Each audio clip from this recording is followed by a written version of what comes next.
Hello everyone, welcome to Forever Rugby on Forever Sports. For today's preview, as the Bulls welcome the Cheetahs to Loftus tomorrow, just before 6 o'clock in the third round of the Carling Currie Cup.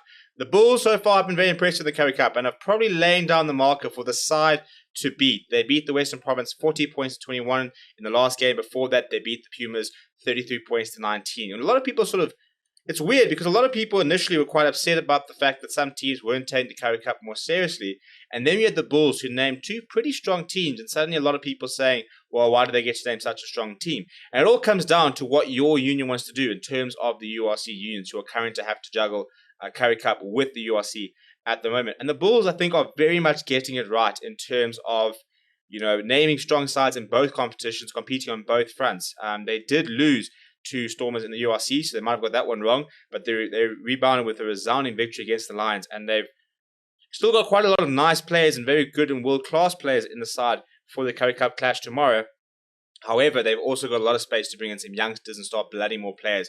And I think by the end of the season, the entire sort of squad of like 30 to 40 players will probably have all found themselves in the field 4 or 5 times, which is exactly what you want. So there's one sort of silver lining to the way the Currie Cup is currently happening, is we are seeing a far more players than we usually get to see because there are a lot more players and a lot more changes in the bigger unions. But if we look at the two teams, please do smash a like on the video and subscribe to the channel as well. Starting out for the Bulls looks something like this. Gerard Steenekamp is next to Skalk Erasmus and Robert Hunt. We haven't seen too much of Robert Hunt. He's often been on the bench a couple of times for the Bulls, but we're sort of seeing 20 minutes, 30 minutes at a time, maybe. Often he actually doesn't come on for sort of 30 minutes. So it'd be nice to see a start from him and sort of see exactly what he's all about as the Bulls try and fill that huge gap left by Trayvon Yokane at tight head. In the second row, Reinhard Ludwig, who made his debut for the Bulls a couple of weeks ago on the flank, is at lock and he's next to Janko Swanepoel, who often finds himself on the bench in the main side. And then you've got WJ Steenkamp, Cameron Honeycomb, and Muller Ace. Very young loose trio. Cameron Honeycomb on Bulls debut, the teenager there. Muller Ace, a very exciting player as well. Marco Jansen van Vuuren seems to have made that switch back to scrum off with there being so many wings and outside backs all of a sudden at the Union. He's a very big scrum off, that's why he's been able to play in the wing, can even play at centre if he needs to, because he's sort of got that size. Played a lot of rugby at outside centre, but he has now sort of seemed to have shifted back to his sort of original position back in the day, which is a scrum half. And he partners Chris Smith. With him and Morné Steyn sort of juggling whichever game. Morné Steyn played the first Currie Cup game. Chris Smith played the URC game. So basically, whichever one's playing one game, the other will play the other. Which I suppose means that as a player, you are still getting to start a game, at least sort of once every 10 days, basically.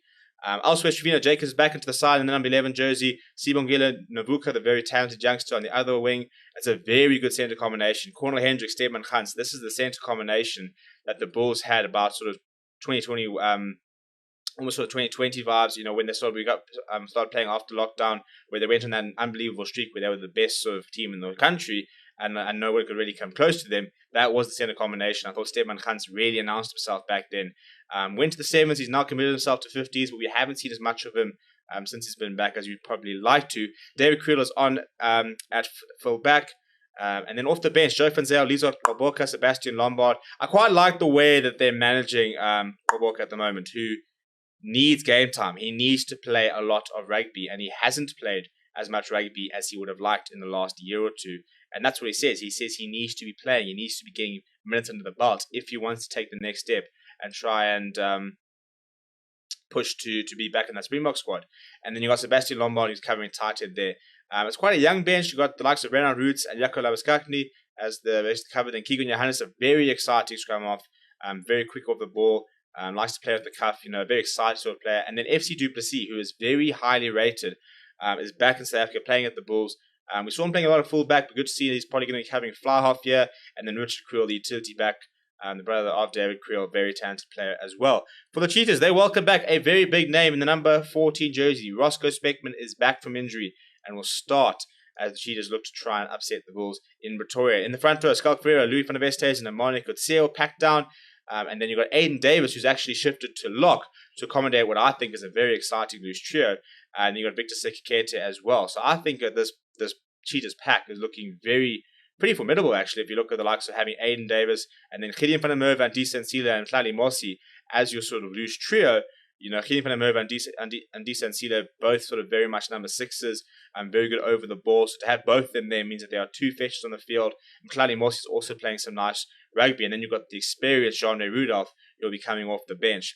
Ruan Pienaar will partner Sia Masuku, gets an opportunity at fly half. Enver Brandt, Roscoe Speckman, the 2 wings. France Stayne's got David Brits outside him. Clayton Robikies at full back. So 2 Springbok squad members in the squad and the side, as well as obviously Ruan Pienaar, Springbok legend, at scrum half. Off the bench, Jonas Venter, Aluluto Takweni, and Conrad van Vuren will cover the front row.